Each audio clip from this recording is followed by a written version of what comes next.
When did you start coaching the Paralympics? In 2008, no, 2007. So like right after Murderball came out? Yeah, because they were in the getting ready for the 2004 Olympics. Mm. Yeah, so I've been coaching and teaching since '92.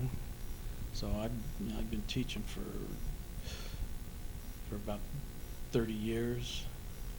Yeah, 30, 35 years teaching and coaching, and used my background, as a person with a disability to, get involved with disabled sport, and especially the coaching and officiating side. Do you feel like documentaries like Murderball increased like the popularity of the Paralympics and like how much support it got?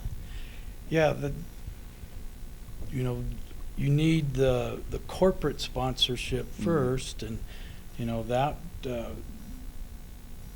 was really helped by documentaries like Murderball, and just the coverage that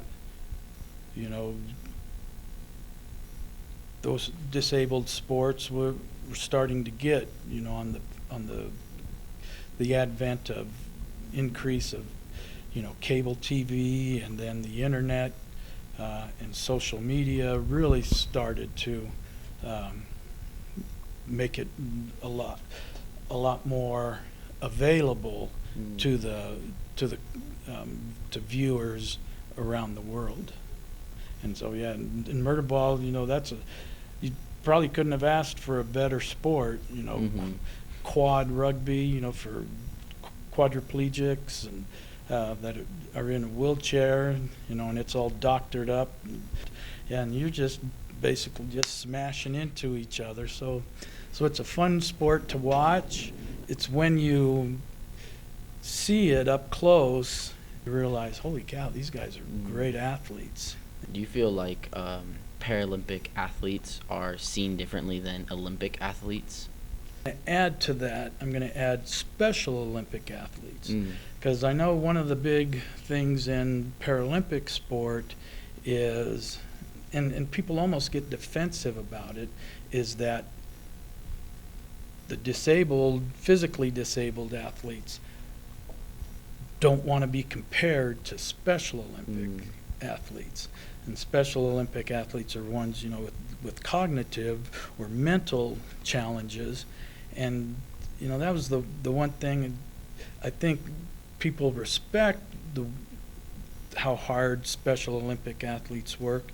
And it was kind of, almost startling to me to hear how almost mad or defensive Paralympic athletes would get when they were compared to Special Olympic athletes. And you just have to appreciate somebody who's trying to be a better person, be a better athlete, whether it's a cognitive or a mental disability, and also a physical challenge, physical disability. Being handicapped is one demographic that you can join or become a member of. It's good that people have the opportunity to challenge themselves, and sports is a great way to challenge yourself. Do you think that Murderball also helped with like showing how capable someone who is quadriplegic, like how capable they are in their life? Because I feel like a big sentiment that I heard them talk about is able-bodied people kind of talking down to them, kind of being like, oh, do you need me to help you? Like, one guy gave the example of him going to the grocery store, and someone's like, do you need help getting into your car? And he's like, well, I wouldn't have come if I wasn't able to get back in my car. Yeah,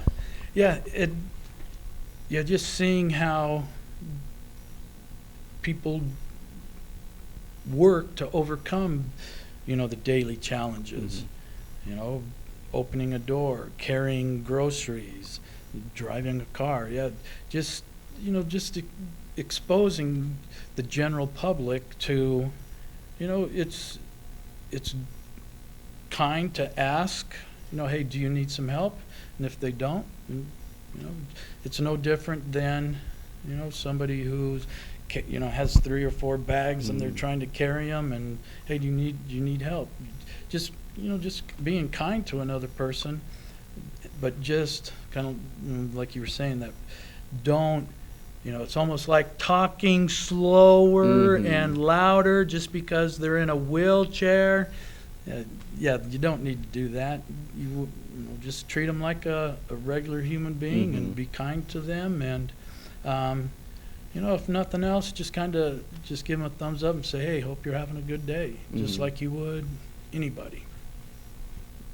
Yeah, I thought it was really interesting because I have an uncle who's a quadriplegic, but he has like no movement. He can I think he can move one of his hands like slightly, and like that's it. He can move his head around, but so I thought it was really interesting to see that there was like that they rank them differently. Yeah. Because that was something that never occurred in my mind. Yeah. That there would be like they're all quadriplegics, but like my idea was from my uncle where he can't move any, he can barely move at all, where some of them can move their arms, but it's like dependent on how much they can move their hands. Yeah. So I thought that was really interesting too. Yeah, to make it competitive, kind of an even playing field.